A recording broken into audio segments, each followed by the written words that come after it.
IVF చికిత్సలో 25% భారీ discount, free doctor consultation, free ultrasound scan, logo launch, Andro max advanced male infertility centre ను కూడా ప్రారంభించారు. గతంలో వైఎస్ఆర్ కాంగ్రెస్ పార్టీలో ఎమ్మెల్యేగా ఉండి ఎన్నికల సమయంలో టీడీపీకి వచ్చి ఇక్కడ కూడా విజయం సాధించి ప్రస్తుతం మైలవరం ఎమ్మెల్యేగా కొనసాగుతున్నటువంటి వసంత కృష్ణ ప్రసాద్ ఒక మీడియా సమావేశంలో జగన్ని ఉద్దేశించి మాట్లాడటం జరిగింది. జగన్మోహన్ రెడ్డి గతంలో చేసినటువంటి తప్పులు నిర్ణయాల వల్లే ఈరోజు వైఎస్ఆర్ కాంగ్రెస్ పార్టీ ఓడిపోవలసి వచ్చిందని, జోగి రమేష్ చంద్రబాబు ఇంటి మీద దాడి చేశాడన్న ఒకే ఒక్క కారణంతో ఆయనకు మంత్రి పదవి ఇవ్వటం జరిగిందని, సో ఇలాంటి నిర్ణయాలు తీసుకోవటం వల్లే జగన్ ఓడిపోయారని, వైఎస్ఆర్ కాంగ్రెస్ పార్టీ ప్రతిపక్ష హోదా కూడా కోల్పోయి కేవలం 11 సీట్లకే పరిమితం అవ్వటానికి ముఖ్య కారణం జగన్మోహన్ రెడ్డి అని, వేరే ఎవరూ కాదని చెప్పి ఆయన ఈ సందర్భంగా తెలియజేయడం జరిగింది. వైఎస్ఆర్ కాంగ్రెస్ పార్టీ అధికారంలో ఉన్నప్పుడు తెలుగు అకాడమీ చైర్మన్గా వ్యవహరించినటువంటి నందమూరి లక్ష్మీ పార్వతి, సో ఈమెకు అప్పట్లో ఆంధ్ర యూనివర్సిటీ గౌరవ ఆచార్యురాలు అనేటువంటి పదవిని కూడా ఇవ్వటం జరిగింది. సో ఈమె గైడెన్స్లో కొంతమంది రీసెర్చ్ స్కాలర్స్ని ఏర్పాటు, అంటే పిహెచ్డి చేసే వాళ్ళకి ఆమె గైడెన్స్ ఇచ్చేదానికి కూడా ఏర్పాట్లు చేశారు. తెలుగు అకాడమీ చైర్మన్గా ఆమె అప్పట్లో వ్యవహరించారు. అయితే ప్రభుత్వం మారిన తర్వాత దాదాపుగా ఇలాంటి నామినేటెడ్ పోస్టుల్లో ఉన్నటువంటి వాళ్ళంతా కూడా సర్దుకుని వెళ్ళిపోయినటువంటి పరిస్థితి. అయితే ఇప్పుడు ఆంధ్ర యూనివర్సిటీ రిజిస్ట్రార్ ఎన్ కిషోర్ బాబు ఒక కీలకమైనటువంటి నిర్ణయం తీసుకున్నట్లుగా తెలుస్తుంది. లక్ష్మీ పార్వతి గారిని ప్రస్తుతం గౌరవ ఆచార్యురాలుగా ఆమెకు ఇచ్చినటువంటి పోస్ట్ని దాన్ని కూడా వెనక్కి తీసుకుంటున్నట్లుగా ఆయన ఒక ప్రకటన విడుదల చేయటం జరిగింది. అలాగే ప్రస్తుతం ఆమె కింద కొనసాగుతున్నటువంటి రీసెర్చ్ స్కాలర్స్ ఎవరైతే ఉన్నారో వీళ్ళందరినీ కూడా మరొక ప్రొఫెసర్కి అటాచ్ చేస్తున్నామని, స్టూడెంట్స్కి ఇబ్బంది కలగకుండా చూస్తున్నామని చెప్పి ఆయన ప్రకటించడం జరిగింది. ఆమె తెలుగు అకాడమీ చైర్మన్గా ఆమె రాజీనామా చేశారనుకోండి. సో ఇక గౌరవ ఆచార్యురాలుగా ఇచ్చినటువంటి ఈ పదవిని కూడా ఆంధ్ర యూనివర్సిటీ వెనక్కి తీసుకోవటం జరిగింది. గన్నవరం మాజీ ఎమ్మెల్యే వల్లభనేని వంశీ, సో ఈయన గురించి అందరికీ తెలిసిందే. వరుసగా 2014, 2019లో టీడీపీ తరపున గెలిచినప్పటికీ కూడా 2019లో గెలిచిన తర్వాత ఆయన వైసీపీకి పనిచేయటం జరిగింది. వైసీపీ వైపుకి వెళ్ళిపోవటం జరిగింది. సో అయితే ఆయన అధికారికంగా వైసీపీ కండవ కప్పుకోనప్పటికీ కూడా వైసీపీ నాయకుడుగానే, వైసీపీ ఇన్ఛార్జిగానే గన్నవరంలో వ్యవహరించటం, ఆ తర్వాత జరిగినటువంటి టీడీపీ కార్యాలయంలో గన్నవరం టీడీపీ కార్యాలయం మీద జరిగినటువంటి దాడి, అక్కడ వాహనాలు దహనం చేయటం, ఇవన్నీ కూడా అప్పట్లో తెలిసినవి. సో దీనికి సంబంధించే పోలీసులు ఇప్పటికే 18 మందిని అరెస్ట్ చేయటం జరిగింది. అయితే దీంట్లో వల్లభనేని వంశీ నేరుగా పాల్గొననప్పటికీ కూడా కార్యాలయం దాడి సమయంలో ఆయన అక్కడ లేకపోయినా ఆయన ప్రోత్సాహంతో వైసీపీ శ్రేణులు టీడీపీ కార్యాలయం మీద దాడి చేశారు అనేటువంటి ఆరోపణలు అయితే ఆయన ఎదుర్కొంటున్నారు. ఇందుకు గాను ఈ కేసులో ఆయన్ని 71వ నిందితుడిగా పోలీసులు చేర్చడం జరిగింది అప్పట్లో. అయితే అప్పటి నుంచి ఈయనైతే అరెస్ట్ చేయలేదు, ఈయన మీద చర్యలేం కూడా తీసుకోలేదు. వాళ్ళ వంశీ కుటుంబం ఎప్పటి నుంచో హైదరాబాద్లోనే ఉంటున్నారు.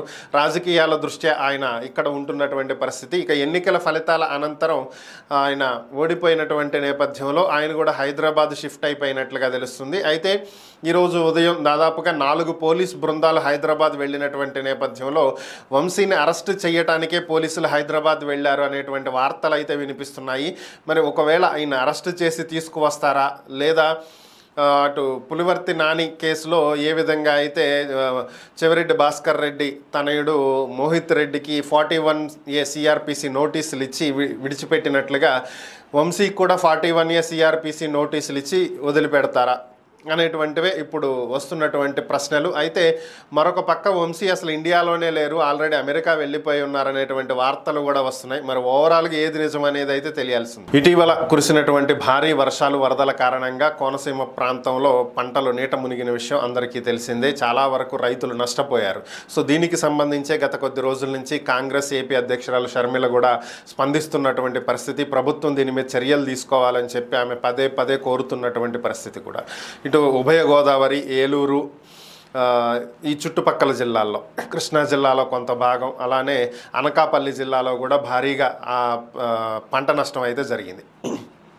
దీనికి సంబంధించే ముఖ్యమంత్రి చంద్రబాబు నాయుడు స్పందించడం జరిగింది. పంట నష్టపోయినటువంటి పరిస్థితుల్లో గతంతో పోల్చుకుంటే జూన్ జూలై మాసాల్లో 48% అత్యధికంగా వర్షపాతం ఈసారి నమోదైందని, దీని కారణంగా దాదాపుగా 1400 హెక్టార్లలో పంట నష్టం జరిగిందని, వీరందరికీ కూడా మరలా పంట వేసుకోవడానికి 80% సబ్సిడీతోటి విత్తనాలు అందిస్తామని చెప్పి ముఖ్యమంత్రి చంద్రబాబు నాయుడు తెలియజేయడం జరిగింది. అలాగే ఎక్కువగా నష్టపోయినటువంటి ఉద్యాన పంటలు ఉంటాయి కదా, అరటి, పసుపు ఇలాంటి పంటలు, సో వీళ్ళను కూడా ప్రభుత్వం ఆదుకుంటుంది అని చెప్పి ఆయన తెలియజేశారు. నిన్న ముఖ్యమంత్రి చంద్రబాబు నాయుడు మడకశిర పర్యటన విషయం అందరికీ తెలిసిందే. అయితే ఈ మడకశిర పర్యటనకు చంద్రబాబు వస్తున్నటువంటి నేపథ్యంలో స్థానికంగా ఉన్నటువంటి సిపిఎం నేతలను ముందస్తు అరెస్టులు చేయడం జరిగింది. పోలీసులు వారిని ముందుగా కొంతమందిని గృహ నిర్బంధించడం, కొంతమందిని అరెస్ట్ చేయడం ఇలాంటివి చేసినటువంటి నేపథ్యంలో దీనికి సంబంధించి విమర్శలు ఎదురవ్వటం, అలాగే పత్రికాముఖంగా సిపిఐ సిపిఎం రాష్ట్ర కార్యదర్శులు కూడా మాట్లాడినటువంటి నేపథ్యంలో లోకేష్ స్పందించడం జరిగింది.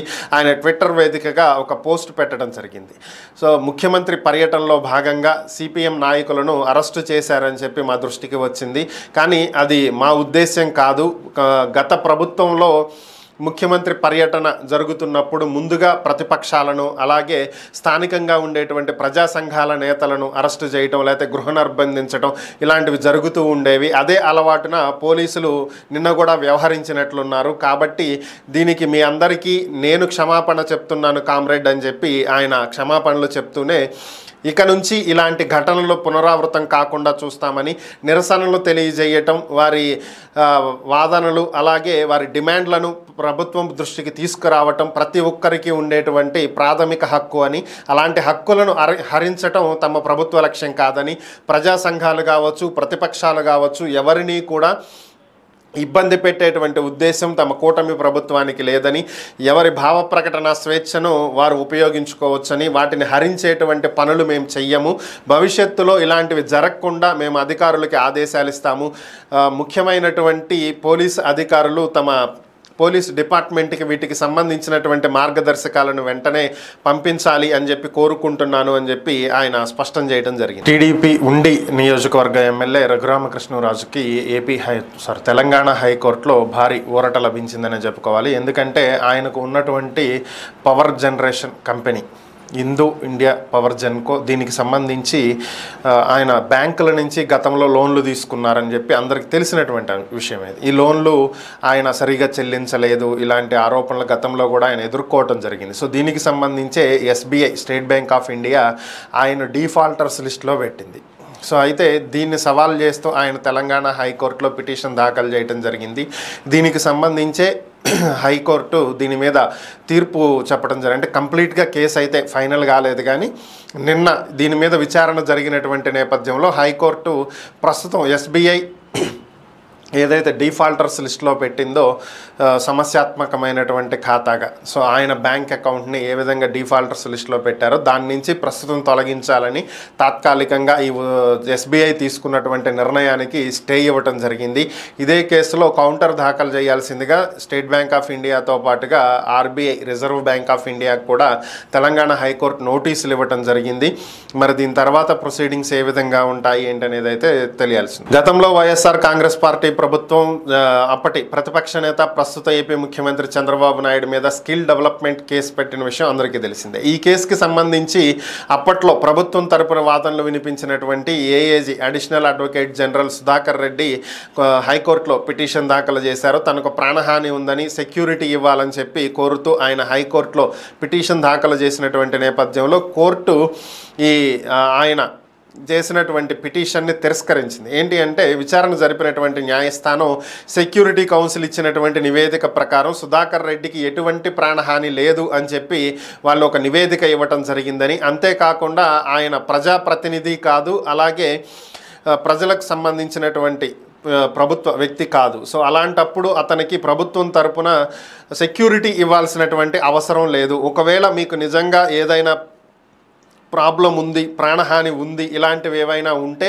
దానికి సంబంధించినటువంటి ఆధారాలను కోర్టు ముందు ఉంచాలి అని చెప్పి ఆదేశాలు ఇవ్వడం జరిగింది. జనసేన అధినేత AP deputy CM Pawan Kalyan నిన్న సుప్రీంకోర్టు ఇచ్చినటువంటి ఎస్సీ ఉపవర్గీకరణకు సంబంధించినటువంటి తీర్పు మీద స్పందించడం జరిగింది. ఎస్సీల్లో ఉపవర్గీకరణ చేసేటువంటి హక్కుని రాష్ట్రాలకు ఇవ్వటం ద్వారా సుప్రీంకోర్టు సంచలనమైనటువంటి తీర్పు వెలువరించిందని, ఇది చారిత్రాత్మకమైనటువంటి తీర్పు అని, మందకృష్ణ మాదిగ లాంటి వాళ్ళు ఎప్పటి నుంచో దీనికోసం పోరాడుతూ ఉన్నారని, ఇన్నాళ్లకు ఆయన పోరాటానికి తగిన ఫలితం దక్కింది అని చెప్పి ఆయన తెలియజేశారు. అలాగే గతంలో మోదీ రెండవసారి ప్రభుత్వంలోకి వచ్చిన తర్వాత గత ఏడాది దీనికి సంబంధించి సుప్రీంకోర్టు కేంద్ర ప్రభుత్వ అభిప్రాయాన్ని అడిగినప్పుడు ఉపవర్గీకరణ చేయటం ద్వారా, దానికి రాష్ట్రాలకు హక్కులు ఇవ్వటం ద్వారా సమానంగా అందరికీ అవకాశాలు కల్పించిన వారేమవుతామని, దీనికి కేంద్రం పూర్తిగా సహకరిస్తుందని చెప్పి ఆయన సుప్రీంకోర్టుకి తెలియజేశారని, ఈ నేపథ్యంలోనే కేంద్రం కూడా సపోర్ట్ చేసినటువంటి పరిస్థితుల్లో సుప్రీంకోర్టు ఇలాంటి తీర్పుని ఇవ్వటం జరిగిందని, అలాగే చంద్రబాబు నాయుడు గతంలోనే ఆయన ఉమ్మడి ఆంధ్రప్రదేశ్కి ముఖ్యమంత్రిగా ఉన్నప్పుడే ఈ వర్గీకరణకు సంబంధించినటువంటి అంశాలను ఆయన మాట్లాడటం జరిగిందని, అప్పటికి తీర్పు లేకపోయినప్పటికీ కూడా ఆయన వర్గీకరణనే దృష్టిలో పెట్టుకుని అప్పట్లో పదవులు కూడా కేటాయించారని, కాబట్టి ఇది చాలా ఉపయోగపడేటువంటి అంశమని, ఎవరికీ నష్టం కలగకుండా అందరికీ సమాన అవకాశాలు, విద్య ఉద్యోగ అవకాశాలు అందుతాయి అని చెప్పి భావిస్తున్నాను అని చెప్పి ఆయన తెలియజేశారు. వాయనాడులో జరుగుతున్నటువంటి పరిస్థితులు రోజు రోజుకి పూర్తిగా దిగజారిపోతున్నటువంటి పరిస్థితి, ఇంకా కొండ చర్యలు విరిగి పడుతూనే ఉన్నాయి. వాటిని అదుపు చేసేటువంటి పరిస్థితి ఎంత ప్రయత్నించినా కానీ ఎన్డీఆర్ఎఫ్ బృందాలకు, ఆర్మీకి సాధ్యం కానటువంటి పరిస్థితిగా కొనసాగుతుంది. సహాయక చర్యలు చేపడుతున్నప్పటికీ కూడా వర్షాల కారణంగా వీటికి ఆటంకం కలుగుతుంది. ఇప్పటి వరకు మృతుల సంఖ్య 300 పైకి చేరినట్లుగా తెలుస్తుంది. ఇంకా భారీగా పెరిగేటువంటి అవకాశం ఉందని చెప్పి భావిస్తున్నారు. ఈ మృతదేహాలతోటి స్థానికంగా ఉన్నటువంటి ఆసుపత్రులన్నీ నిండిపోయినటువంటి పరిస్థితి, పోస్ట్ మార్టం చెయ్యలేక వైద్యులు భయపడిపోతున్నటువంటి పరిస్థితి కూడా కనిపిస్తుంది. ఒక వైద్యురాలు మీడియాతో మాట్లాడుతూ చిన్న చిన్న పిల్లల మృతదేహాలు కూడా ఛిద్రమైపోయినటువంటి స్థితిలో చూస్తుంటే తట్టుకోలేకపోతున్నామని, ఇలా ఇన్ని మృతదేహాలు ఒక్కసారే చూడటం ఇదే మొదటిసారని, ఇంత భారీ స్థాయిలో గతంలో ఎప్పుడూ కేరళలో జరగలేదని, ఇలాంటి పరిస్థితులను భరించలేకపోతున్నామని, ఆసుపత్రి నుంచి పారిపోవాలనిపిస్తుందని, కానీ ఇలాంటి క్లిష్ట పరిస్థితుల్లో తమ అవసరం ఉంది కాబట్టి, ఖచ్చితంగా ఉండాలి కాబట్టి ఉంటున్నామని, ఇంత భయానకమైనటువంటి పరిస్థితులను గతంలో ఎప్పుడూ చూడలేదు అని చెప్పి ఒక డాక్టర్ తమ అభిప్రాయాలను కూడా వెల్లడించినటువంటి పరిస్థితి. అంటే ఇక అక్కడ పరిస్థితి ఎంత దయనీయంగా ఉంది అనేది మనకి కనిపిస్తున్నటువంటి పరిస్థితి. ఐక్యరాజ్య సమితి సాధారణ అసెంబ్లీ ఈరోజు ఒక కీలకమైనటువంటి అంశాన్ని వెల్లడించడం జరిగింది. అదేంటి అంటే, భారత్లో 80 కోట్ల మంది పేదరికం నుంచి బయటపడ్డారంట. అది కూడా కేవలం స్మార్ట్ ఫోన్ ఉపయోగించడం ద్వారా. సో టెక్నాలజీని భారత్ ఏ స్థాయిలో అడాప్ట్ చేసుకుంటుంది అనేది ఇతర దేశాలు చూసి నేర్చుకోవాలని, సో భారత్లో డిజిటల్ పేమెంట్లకు భారీగా ఊతం ఇవ్వటం, అలాగే గ్రామీణ ప్రాంతాలకు కూడా బ్యాంకింగ్ రంగాన్ని చేరువ చేయటంలో భారత్ ప్రభుత్వం తీసుకున్నటువంటి నిర్ణయాల ఫలితంగా ఈరోజు భారత్లో స్మార్ట్ ఫోన్లు విరివిగా ఉపయోగించటం వల్ల, టెక్నాలజీని వాడటం వల్ల, డిజిటల్ వైపు అడుగులు వేయటం వల్ల, డిజిటల్ భారత్ వల్ల 80 కోట్ల మంది పేదరికం నుంచి బయటపడ్డారు అని చెప్పి ఒక ప్రకటనలో తెలియజేసింది.